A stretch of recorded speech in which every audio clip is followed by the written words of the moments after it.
La ilaha illalloh vahdahu la sharika lah, lahul mulku va lahul hamdu va huva ala kulli shay'in qodir. Bu duoni ko'pchilik biladi. Lekin buni ko'pchilik kuchini bilmaydi.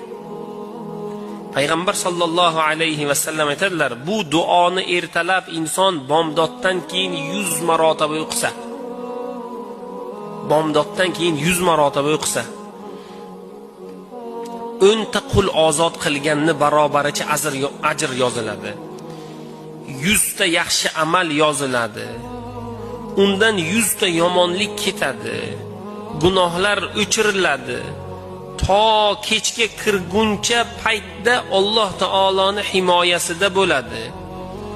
Va undan afzalroq kishi bo'lmaydi. Alloh taolo uni jinlar, shaytonlar, sehrdan, jodudan, issiq sovuqdan, har baloyu ofatdan Alloh panohida saqlaydi.